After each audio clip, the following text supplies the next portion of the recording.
Assalamualaikum warahmatullahi wabarakatuh.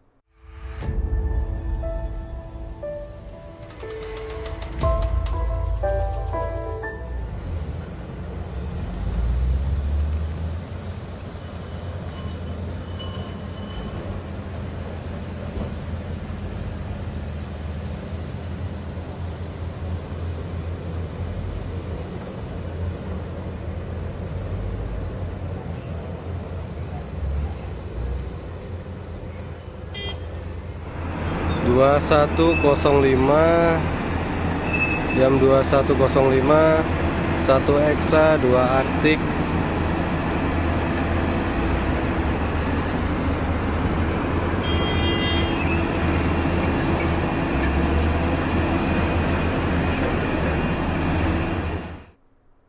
Para pemirsa, seperti dilihat dari cerita gambar di belakang tadi, itu adalah suasana di dunia tambang.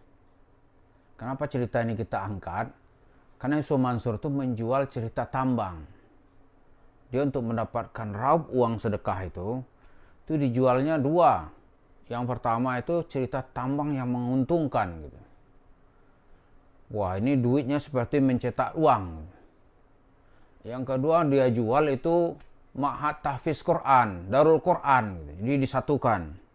Di duit dapat, Islam bisa terbela. Itu kira-kira intinya. Di duit dapat, ini Ma'had Tahfiz Quran hebat. Nah, bagi masyarakat, khususnya saudara-saudara kita yang memasuki dunia pensiun, tentu dia ingin punya pekerjaan kedua. Di kerja ada banyak duit, tapi dia kan nggak mungkin tidur di rumah. Nah, yang ketiga ingin ini di usia-usia tua ini dosa-dosa di masa lalu ditutup lah, gitu. Tertutup. Dengan cara apa gitu? Ikut andil mencetak generasi tahfiz Quran. Jadi pahalanya mengalir terus. Harapannya begitu.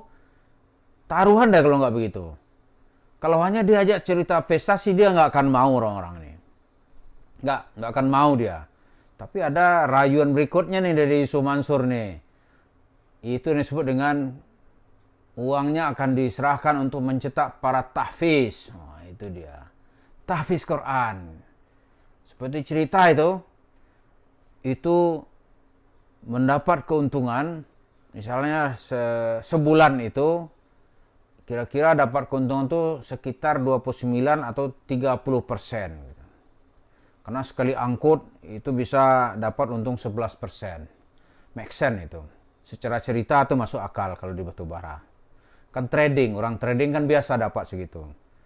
Nah, sebagian nanti diserahkan ke Ma'had Tahfiz Quran. Ma'had Tahfiz Quran itu artinya diserahkan kepada Yusuf Mansur. Gitu. Kemudian dari untung usaha Yusuf Mansur dapat lagi. Gitu. Tapi orang nggak peduli gitu. Oke lah gitu. Maka dengan sekali tampil di mimbar, digugahlah orang bagaimana ikut menambah pundi-pundi uang, sekaligus menambah pundi-pundi pahala. Itu sebenarnya. Di uang dapat, pahala dapat. Tempatnya di masjid gitu. Setelah itu didalamin, uang pun masuk. Di pandainya Yusuf Mansur ini, dia pasang itu sebelum uang sampai ke tangannya itu yang disebut dengan koperasi masjid gitu. Di masjid itu masyarakat buat koperasi, itu yang berperan gitu.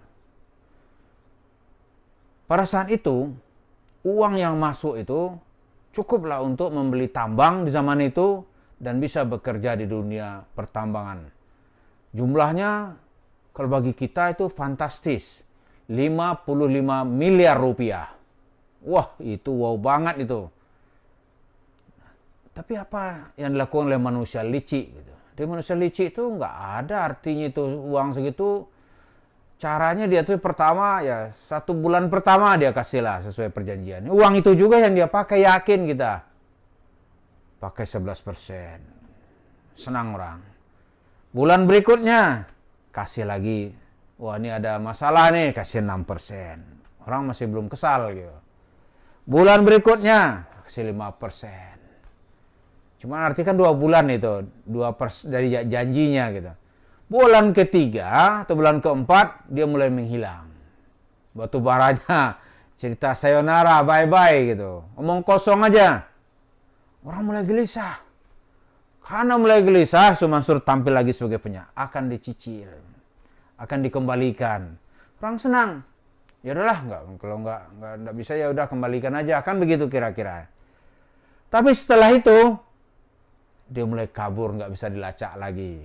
Ini si botak Mansur ini begitu dia. Begitu gayanya gitu.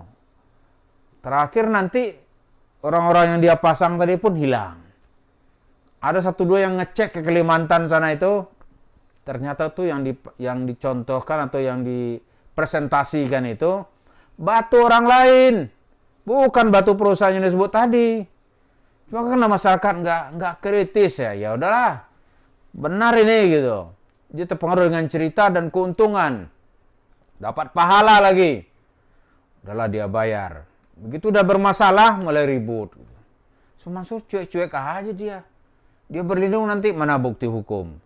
Ya bukti hukum ya susah lah. Karena dia sengaja menciptakan orang supaya tidak punya alat bukti hukum. Maka tameng yang pertama yang dia pakai itu adalah tameng ustadz. Orang percaya nih cerita ustadz. Orang percaya nih cerita dakwah. Orang percaya nih cerita tahfiz Quran. Padahal itu tuh aduh, hanya tipu-tipu. Jadi rumah Quran gitu, bagi Su Mansur hanyalah sarana sebagai benteng gitu, atau tameng untuk menyembunyikan wajahnya yang sesungguhnya. Dia juga bisa menjadi topeng untuk menutupi aksi-aksi jahatnya gitu.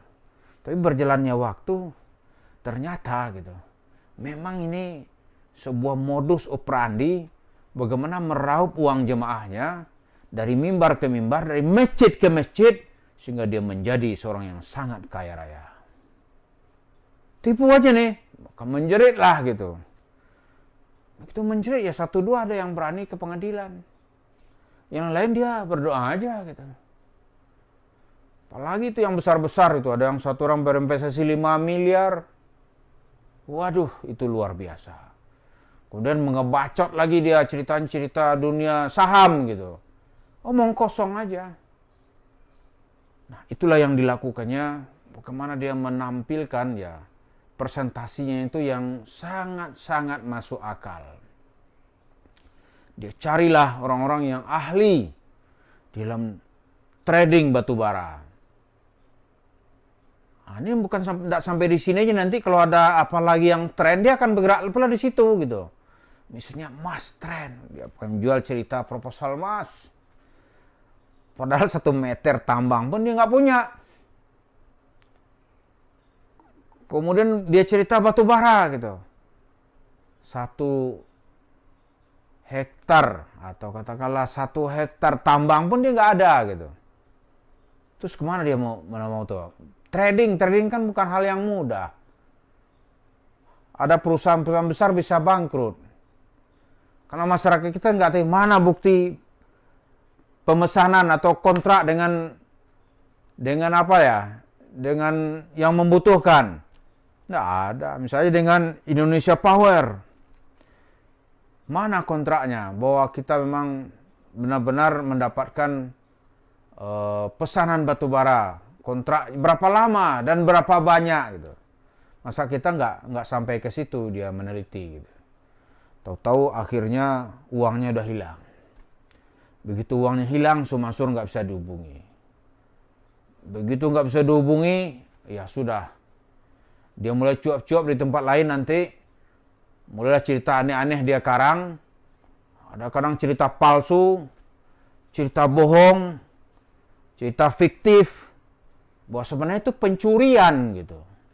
Karena memang watak Su Mansur sesungguhnya itu pencuri. Dan telah sering dia masuk penjara gara-gara kasus kriminal ini gitu. Jadi mudah-mudahan kata Nabi itu, hati-hatilah kamu mengambil agama itu, lihat silsilahnya dari mana gitu. Kemana sanadnya. Mudah-mudahan kita melihat pelajar agama ini, kita lihat dari mana nih, siapa yang berbicara nih. Ini supaya tipu-tipu berikutnya tidak berkelanjutan. Jadi yang dilakukan itu orang bisa menjual rumah tahfiz, menjual misalnya cerita hafal Quran. Padahal isinya itu adalah penuh dengan kebatilan, penuh dengan cerita kebohongan. Terima kasih. Assalamualaikum warahmatullahi wabarakatuh.